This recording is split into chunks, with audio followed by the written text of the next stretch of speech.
আমাৰ SIT-য়ে যেনেকৈ আমি অসমৰ ৰাইজক প্ৰতিশ্ৰুতি দিছিলোঁ যে জুবিন গাৰ্গক ন্যায় দিয়াৰ দায়িত্ব আমি গ্ৰহণ কৰিছোঁ, আজি সেই দায়িত্ব পালন কৰি গুৱাহাটীৰ আদালতত SIT-য়ে অভিলেখ সংখ্যক সময়ত চাৰ্জশ্বীট দাখিল কৰিছে।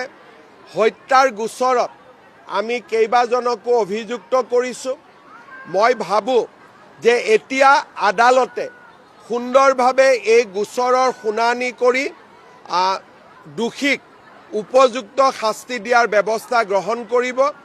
আদালতৰ নিৰপেক্ষতা আৰু আদালতৰ কঠোৰ স্থিতি অপৰাধীৰ প্ৰতি এই কথা আমি সকলোৱে জানো আৰু মই ভাবোঁ যে ন্যায়ৰ প্ৰক্ৰিয়াক আমি সকলোৱে সন্মান জনাম। এতিয়া এইটো হৈ গ'ল যেতিয়া নেক্সট গৌৰৱ গগৈ।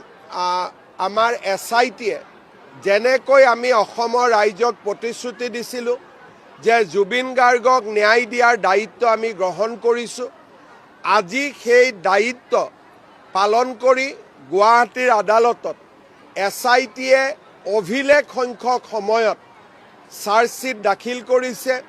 হত্যাৰ গোচৰত আমি কেইবাজনকো অভিযুক্ত কৰিছোঁ।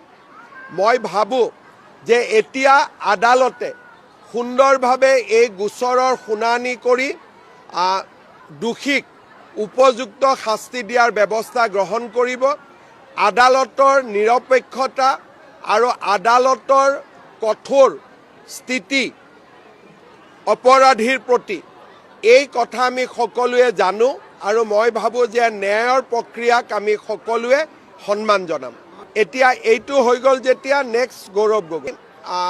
আমাৰ SIT-য়ে যেনেকৈ আমি অসমৰ ৰাইজক প্ৰতিশ্ৰুতি দিছিলোঁ যে জুবিন গাৰ্গক ন্যায় দিয়াৰ দায়িত্ব আমি গ্ৰহণ কৰিছোঁ, আজি সেই দায়িত্ব পালন কৰি গুৱাহাটীৰ আদালতত SIT-য়ে অভিলেখ সংখ্যক সময়ত চাৰ্জশ্বীট দাখিল কৰিছে।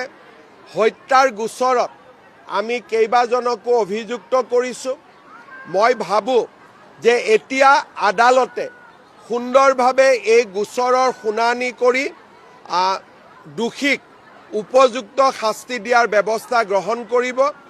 আদালতৰ নিৰপেক্ষতা আৰু আদালতৰ কঠোৰ স্থিতি অপৰাধীৰ প্ৰতি এই কথা আমি সকলোৱে জানো আৰু মই ভাবোঁ যে ন্যায়ৰ প্ৰক্ৰিয়াক আমি সকলোৱে সন্মান জনাম। এতিয়া এইটো হৈ গ'ল যেতিয়া নেক্সট গৌৰৱ গগৈ।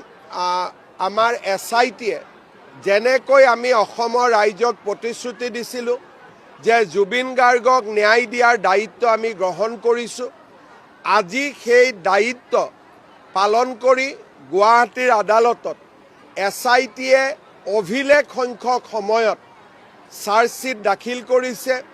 হত্যাৰ গোচৰত আমি কেইবাজনকো অভিযুক্ত কৰিছোঁ।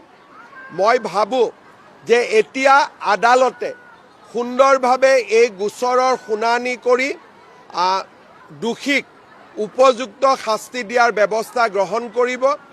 আদালতৰ নিৰপেক্ষতা আৰু আদালতৰ কঠোৰ স্থিতি অপৰাধীৰ প্ৰতি এই কথা আমি সকলোৱে জানো আৰু মই ভাবোঁ যে ন্যায়ৰ প্ৰক্ৰিয়াক আমি সকলোৱে সন্মান জনাম।